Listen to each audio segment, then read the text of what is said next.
Allez, c'est toujours le palmarès des fournisseurs de gestion de fortune. Je suis avec Jean-Marc Peter. Jean-Marc, bonjour. Bonjour Frédéric. Jean-Marc, vous êtes le directeur général de Sofidy. On est ensemble aujourd'hui puisque vous avez été primé dans la catégorie SCPI de rendement. Alors d'abord, félicitations, on est content pour vous.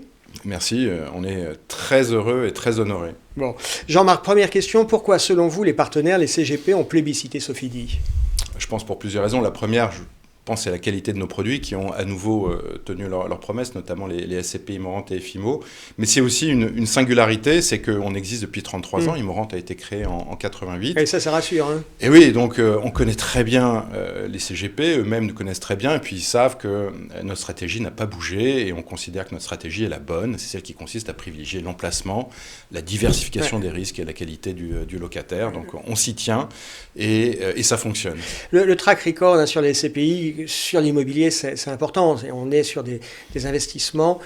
C'est pas comme la bourse où on peut faire un aller-retour sur 3 semaines, 3 mois. Là, on est sur des années, voire des dizaines d'années. Le track record, si vous voulez, les immeubles restent si on les a bien investis et les équipes sont les mêmes. Donc, la façon qu'on a de gérer les immeubles et de maintenir le taux d'occupation financier, c'est quelque chose qui ne change pas si évidemment la société de gestion ne change pas et les équipes ne changent pas, et les dirigeants ne changent pas, etc.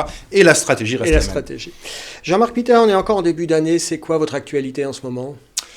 Alors, notre actualité, c'est déjà le premier point, c'est qu'il ne faut pas jeter les vieilles SCPI aux orties. Ouais. Les vieilles SCPI ont acquis du patrimoine sur des dizaines d'années. Et pour vous donner un exemple, Immorente, c'est 300 millions d'euros de plus-value. Et est-ce que vous connaissez un fonds immobilier dans le monde qui a généré 300 millions d'euros de plus-value ? Moi, j'en connais pas. Mais pour redevenir sérieux, même si je l'étais un peu, notre actualité, c'est que nous allons lancer une SCPI européenne, Sofidy Peer Europe, qui va donc investir très peu en France et beaucoup en Europe. Beaucoup d'Allemagne. Voilà, on va privilégier, comme c'est notre habitude depuis 15 ans, bon, l'Allemagne, ça fait plus de 10 ans qu'on investit en Allemagne, donc plutôt les pays solides de l'Europe, l'Allemagne, les Pays-Bas. On va peut-être aussi regarder comment on l'a fait. On a fait 2 achats dans Immorente et FIMO à Londres, donc pour profiter du Brexit et de la pandémie. On fait des bons coups là-bas. Et on va aussi quand même regarder un peu l'Europe du Sud, donc l'Espagne et l'Italie. D'accord. On attend ce produit Europe à quel horizon après les vacances d'été, en septembre ? Non, alors là, ça dépend plus de nous, puisque le dossier est en instruction auprès du régulateur, mais je pense que ça sera courant du deuxième trimestre. Ok, donc c'est bientôt. C'est plus rapidement que ce que vous dites. Bon, on attend ce produit. Allez, une dernière question, Jean-Marc Peter. Cette année 2021, vous êtes confiant, vous êtes inquiet ? Alors on est plutôt confiant.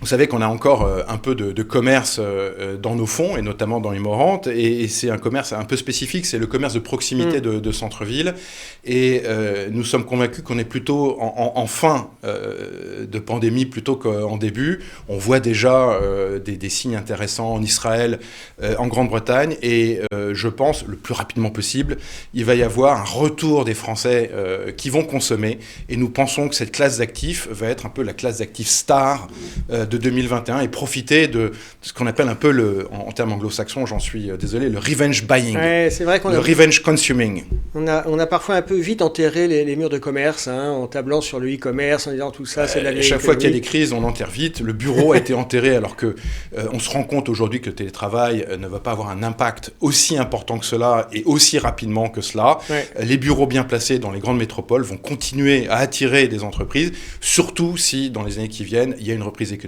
et donc des entreprises qui se créent, des entreprises qui se développent, des embauches qui se font. Ok, mais on attend la reprise du commerce, des murs de commerce. Jean-Marc Peter, merci d'avoir été avec nous. Merci Frédéric.